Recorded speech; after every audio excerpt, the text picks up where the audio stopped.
So, I'm an actor. I'm the lotus.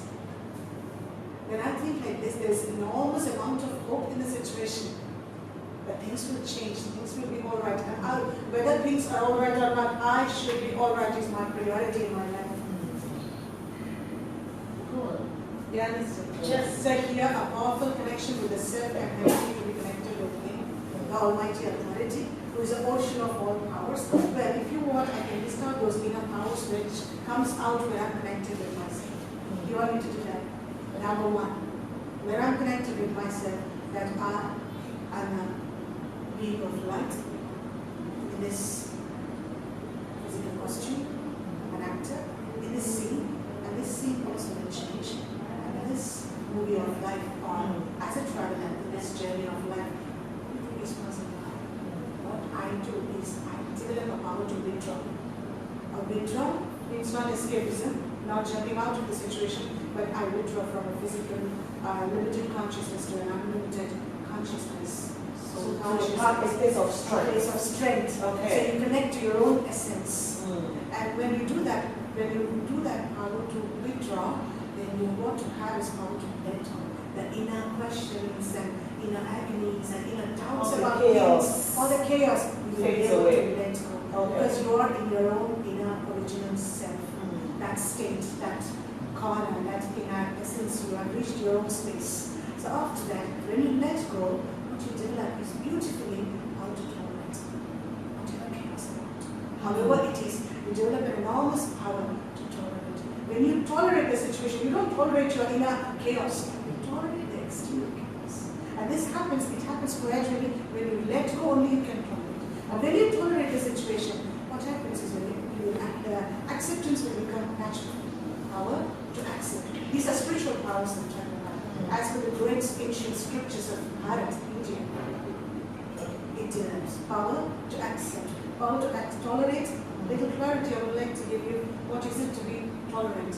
Means, number 2, 3 important things. Number 1, however the situation is, I'm not disturbed.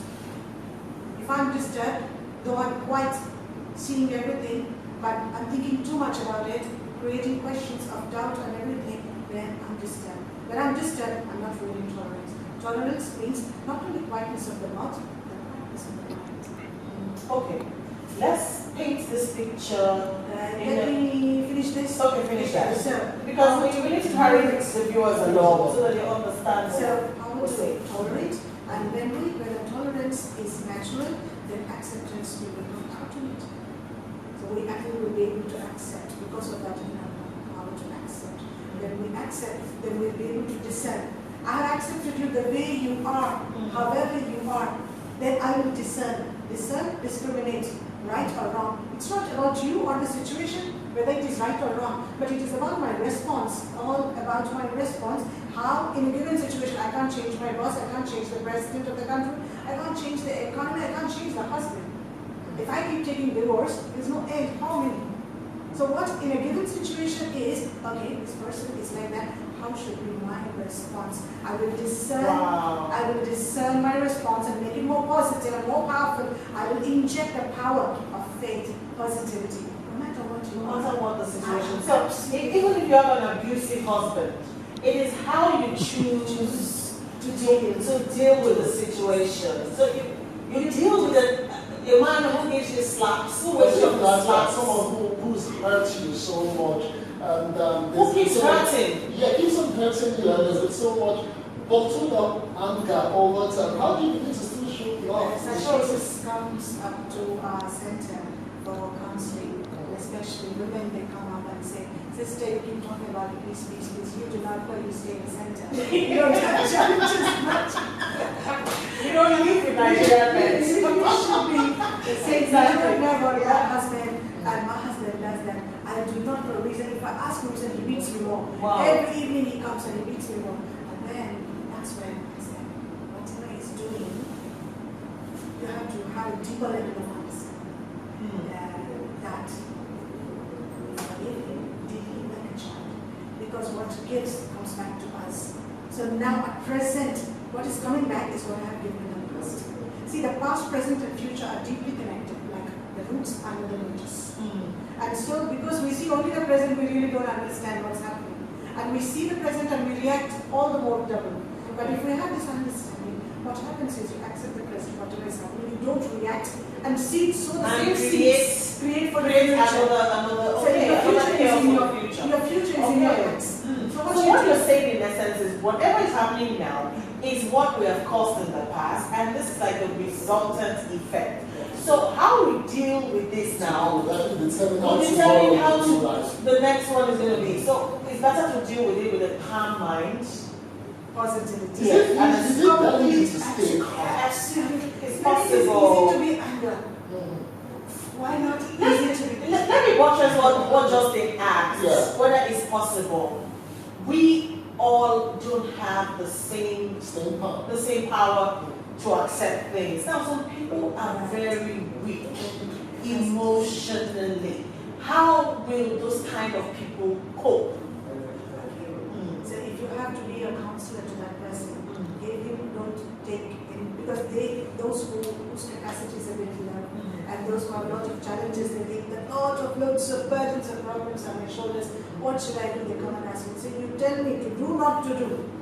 In such cases, by understanding this karma philosophy of past, present, and future, karma is the power of action, the law of action which is guiding all of us, or you can take it as a natural law or a spiritual law. These laws all are guiding us. And so past, present, and future is revealing itself at every point of time. So when this understanding is there, then we should not take any decision. When they ask, tell me what should I do? I said, you have to be a test counselor. How do you do that? Just, it's okay. If somebody comes to you and asks, my husband is like this, always he beats me, always he takes me. It's okay. It's okay, accept him. Maybe he will change in the future. Or give him time, give him space. Be good to him. Do good things. Be peaceful. Have a lot of love. Forgive him. Let go. Don't you talk all these things? Talk about that. That's Just We also say run away. yes, when your life is in danger. When your life is run. Yeah, so we also do that. Then, these are the options that we give it to that person. Do you think that person doesn't know? No. He knows.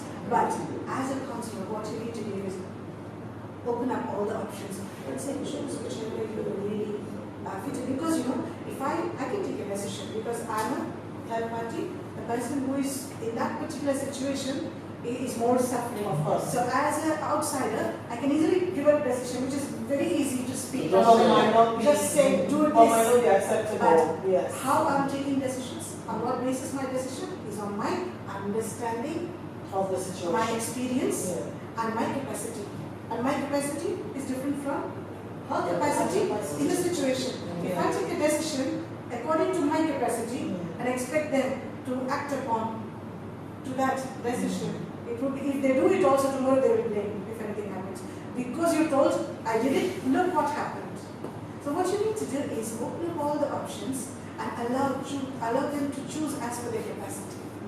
Everyone knows what to decide, but at that given point of time, they are not able to do it. Just have to open up and help them to be aware of their own capacities and choose their own decisions. This was the role of the counselor.